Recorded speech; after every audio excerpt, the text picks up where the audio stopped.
Now let us understand very important part of the defined phase, and that is SIPOC. What is SIPOC? Supplier, input, process, output and customers.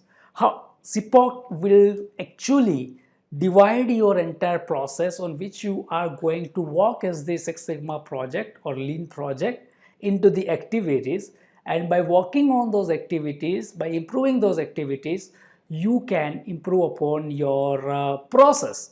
SIPOC is the tool to identify the relevant element of the process. It helps to understand the complex or process in a better way as you are dividing them into the activities. As I said earlier, it is the supplier input, your process, output and customer. Now, let us understand who is supplier. Supplier is the person who is actually supplying you the information or the material for the process. Input could be the piece of paper, document or your material or your information which you are getting from your supplier.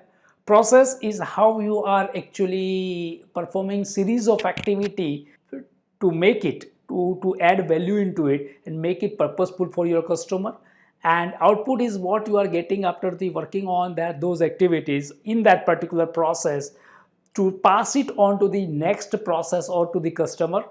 And customer is your external or internal who are actually using your output. So SIPOC starts from your supplier and it ends from your customer. Look at this SIPOC format. You are having the table here and it is written supplier, input, process, output and customer. So let's say we are having the three supplier A, B and C, and we are having three inputs X1, X2, X3. Now X1 is the information or document which goes into the process, and now this process is actually we are dividing this process into the different activities and getting our output Y1, Y2, Y3, and that goes to the customer. So this is the simple format in which you can actually track all your activities. So here will be learning the important concept of process mapping, and the process mapping is the tool which is widely used as value stream mapping or swim lane into the services, and you are putting all your activities in visual way or in pictorial view to identify where exactly how your process is behaving or how your processes or activities are moving from one activity to another activity. There are usually three views of the process. This is like, the first view said we feel that our process is so simple, but when you actually get into the process, when you actually get into the Gemba where your processes are happening, you will find so many questions or unanswered queries you have into the process.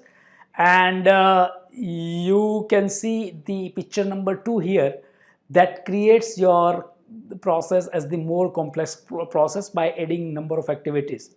And then you are having actually by looking at it, you will find number of NVAs or unwanted activities for your customers, and you feel that it should be like picture 3, but which is not actually onto the floor or in practical way. And that is why we need Lean and Six Sigma project to curtail the non-value-added activity or non-value-added processes from the systems and delight our customers by giving them what they want.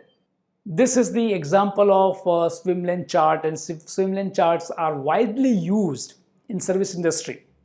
In the physical product, where you are having physical product, you can actually go onto the floor with the product and you can see how this product is moving from one process to another process.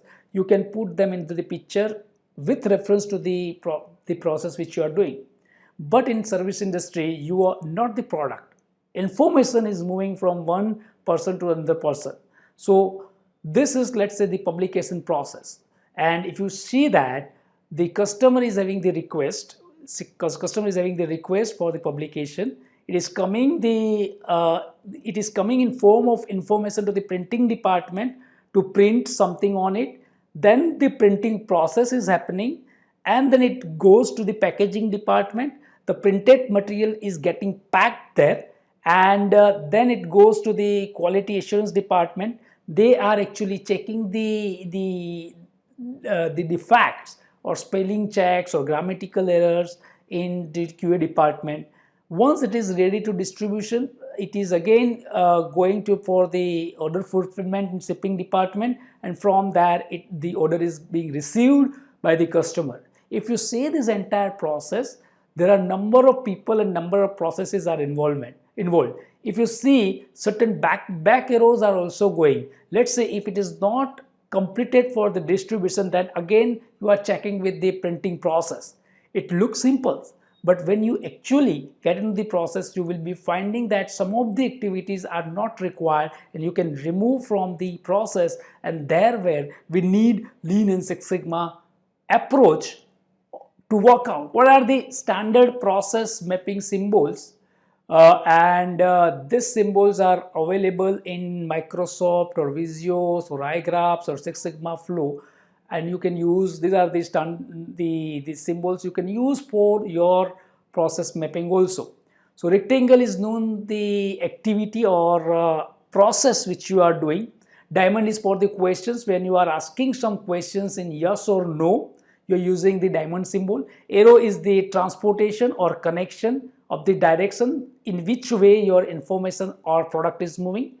Parallelogram shows that there are data. So if you are having data inputs, you can use this parallelogram to indicate it. The ellipse shows the start and end of the process, or the oval shape is for the start or end of the process. The circle with a letter or number inside, it is the communication of a flow chart for the another page. So let's say you can also see like we are putting the page number, so it indicates the another process or processes on another page. So these are the basic symbols you can use while having your process mapping.